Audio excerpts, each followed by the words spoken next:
Megabonk is a 3D survivor-like roguelike, which is fairly unique. We don't get to see those very often in the 3D environment, and for good reasons. But this one's been doing extremely well recently, and I'm really excited to give my thoughts on this one because there's a lot to unpack.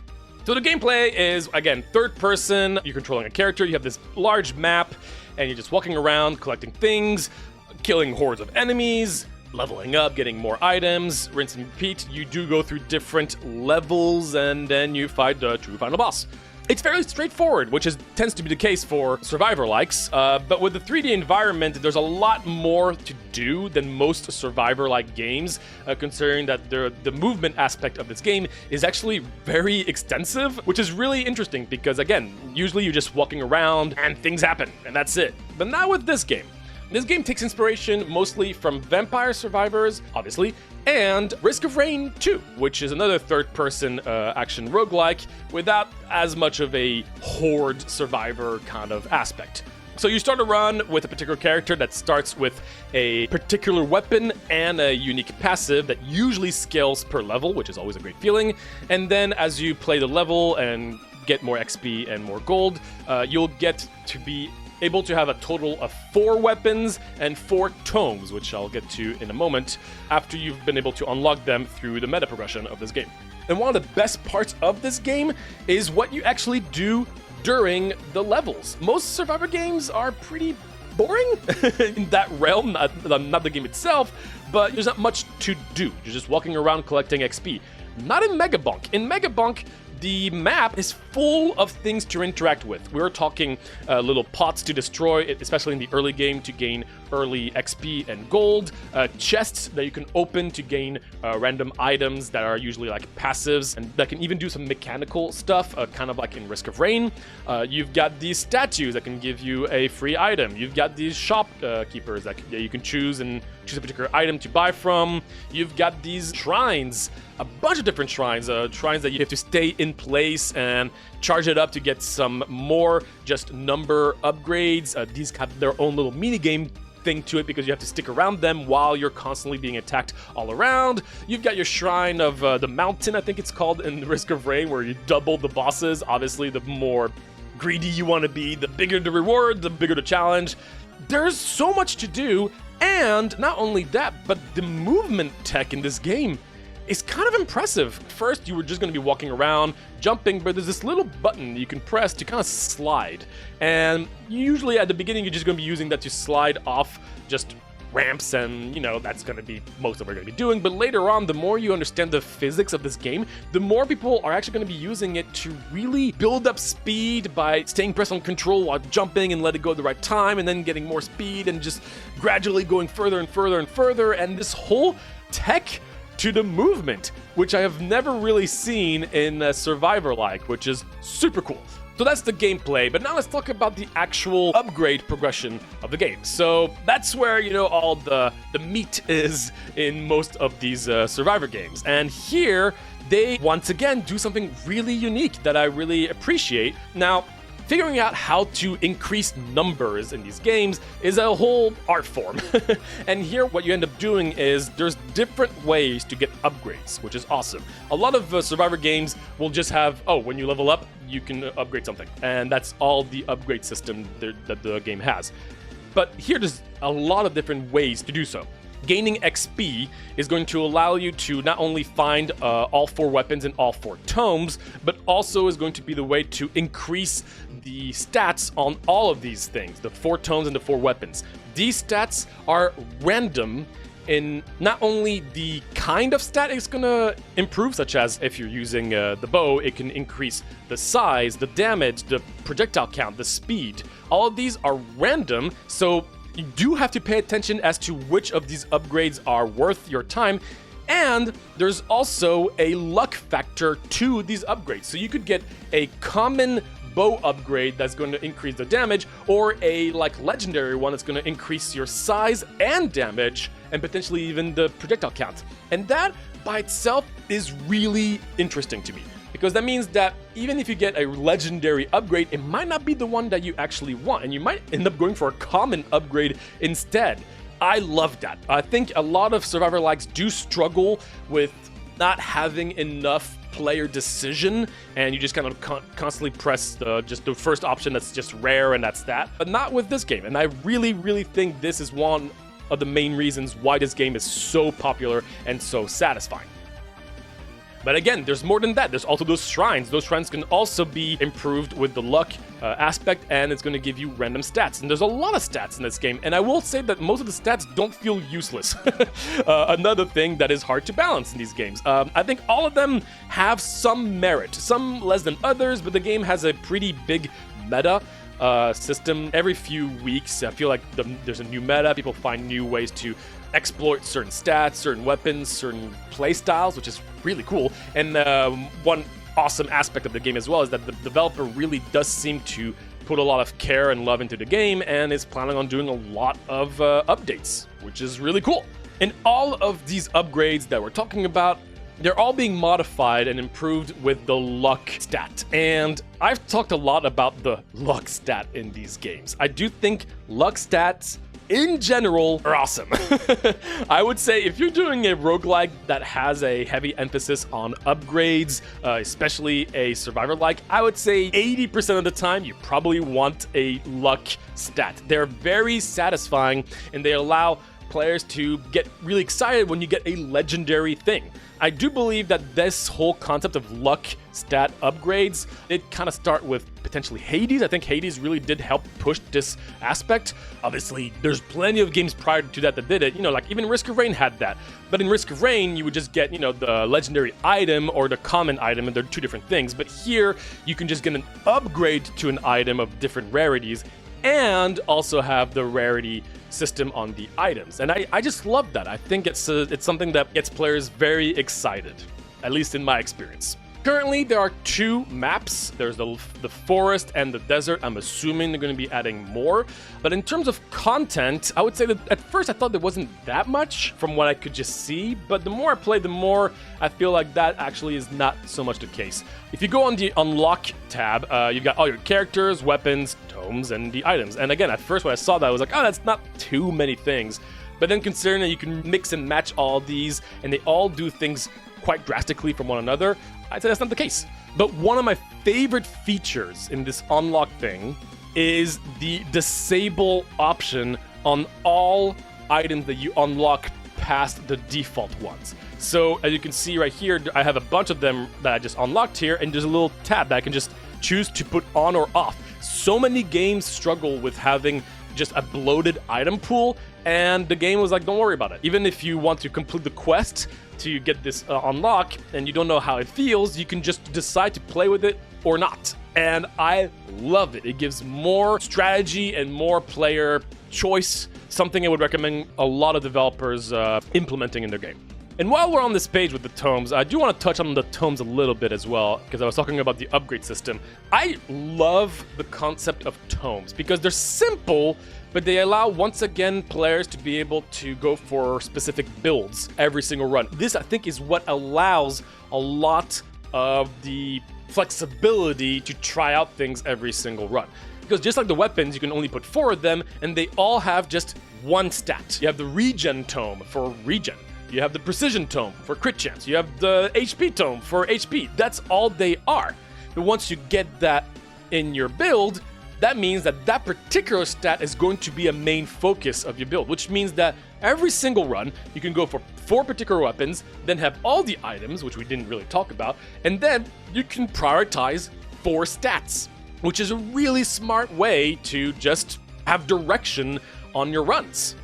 So for instance, one run I could go for Quantity Tome, which gives me more projectile count, the Size Tome, attack speed, and a little defensiveness with the Armor Tome. And since I went for the Projectile Tome and the Size, I'm gonna go for like weapons that shoot things and that, you know, can have big bullets. But I could also go all greed and go for the Luck Tome, the XP Tome, and the Golden Tome, and then have crazy amount of money and XP, but being quite weak up front because I don't have priorities on other stats. It's fantastic. I love this concept, and I think it's being slept on as to one of the big reasons as to why I think this game did really well. So back to the conversation of content. One aspect I really do enjoy is the way that the game handles the pacing, because at first, again, you're not going to have many things unlocked, but all these things that you can see, there are different ways to unlock them. There's different little challenges, little achievements, pretty much, right? I haven't unlocked everything, as you can see. Newell, you have to use a microwave to duplicate Ice Crystal 3 times and buy the Frostwalker. That's exciting. And all the characters, I would say, play fairly differently. If you're going for really, really high score stuff, then ultimately it's the late game that all that matters, and the characters might not be as impactful, but overall they do feel pretty different. I do like the character design from one another. And once again, there is the shop tab for meta progression. It's fairly minimal because, again, this game is pretty heavy on skill and knowledge specifically. So there is a little bit of meta progression, but it's nothing too crazy. And it's honestly, some would say you probably don't even need a lot of these. You can get an extra 2 slots for your weapons, but sometimes you might just want 2 weapons, so you can focus more of the actual upgrades on 2 things. The tome 1 is pretty great to have, I will say. And again, in terms of the challenges, right? So each of the levels, the different tiers of each of the worlds, I guess, they have their own challenges. Some are completely wacky and fun, and they will allow you to get more money and just more achievements to unlock more things. So there is an incentive to do these, and they're fun. AFK challenge, you're not allowed to move or jump at all, and you have to figure out how you can design, like how you're going to make a run work with that. And considering that you have the option to turn on and off certain items, I think this allows the game to make some of those wacky challenges that you wouldn't be able to do as effectively in other games. The pacifist run, no weapons allowed. This one is pretty freaking hard. Good luck, chat. I guess it's a good transition to another aspect of this game that I really like. The overall vibe, the music, the art, and also the community is very, very, very strong in this game. In terms of the art is pretty much the simplest aspect to talk about because it's fairly simple. It's kind of whatever, but it's funny. It's good. But the music, oh my gosh, the music. Oh my goodness, the music is so good. If you haven't actually just listened to the music individually, which I would be very impressed if you didn't, you have to, because it's incredible. It's some of the best soundtrack from a roguelike I've heard in a hot second. It's fantastic. And in the community, this is a game, people have made entire videos on YouTube just talking about the whole background of this game from a community standpoint, and it's incredible. The fact that we're not sure who the developer actually is, and this is, by the way, a solo dev. The fact that now we have entire YouTube channels that are just dedicated to Megabonk. The fact that there's like a crazy meta and that it constantly changes as people find new ways to use the item combinations together. I think a lot of the marketing from this game was from the developer making shorts on YouTube about the progress of the development of the game with very cool production and a very, very funny kind of content making, and that was hilarious. I remember watching those shorts and thinking, man, this looks really fun and is a really just entertaining video to watch. And as a fan of the indie community, this game, I think, just brings everything all together, and it's just so wholesome, and I love it. All right, now I'm just going to touch on some random notes that might not fit anything specifically. The first thing I want to mention is in terms of another aspect of the gameplay that's very satisfying is a lot of times in these games, the further along in the run you get, the less upgrades you might get, and that can be a little sad, but it's also understandable from a balance standpoint. Not in Megabonk. Megabonk is constantly making sure the player is getting rewards all the time. You're always getting items, always getting level ups, and depending on the build you're doing, you might even get more items and more level ups later in a run, which is quite rare, I will say, at least in my experience. And that's super satisfying and super rewarding. That being said, on the counterpoint, I will say that Megabonk is one of the hardest survivor games out there. Getting started, the first few minutes is, in my opinion, by far the hardest part of it, and I do wish that they toned it down somehow for newcomers. Now, I know that, once you're in the community and you're you play this game really well, you know what to do, but even in the community, I do believe that the joke is that the first level of, the forest, for instance, because you do 3 levels, I don't know how you call them, the first stage, I guess, is the hardest, because you're trying to get your build going, and you can die pretty easily, especially with the 3D aspect, and enemies can fall from the sky and blah blah blah. You have to be pretty careful. I don't want them to change the current difficulty as it is, because I really do enjoy it, but I do hope that they might, in a future update have another mode for, maybe making it even harder in the late game, but maybe toning it down in the early. I feel like something like that could potentially be beneficial for new players. As it stands, I love how it is, but it is pretty hard. One thing that I personally would love to see more of are just unique events that you could encounter. So the first time I played it, when I first found the bush character in the first level, I was so excited because I thought it was like a unique event. It's like, oh my gosh, there's a unique NPC here and I have to fight it. Oh my gosh, that's so cool. But then when I realized that that's just always the case and there's nothing different about it, I was like, oh, that's a little disappointing.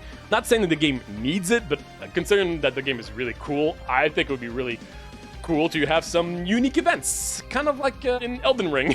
I know, whoa, quite a drastic jump, but in Night Rain, you might have different events that can potentially occur between runs. I would rarely recommend something like this for a survivor-like, but for this game, I could kind of see it.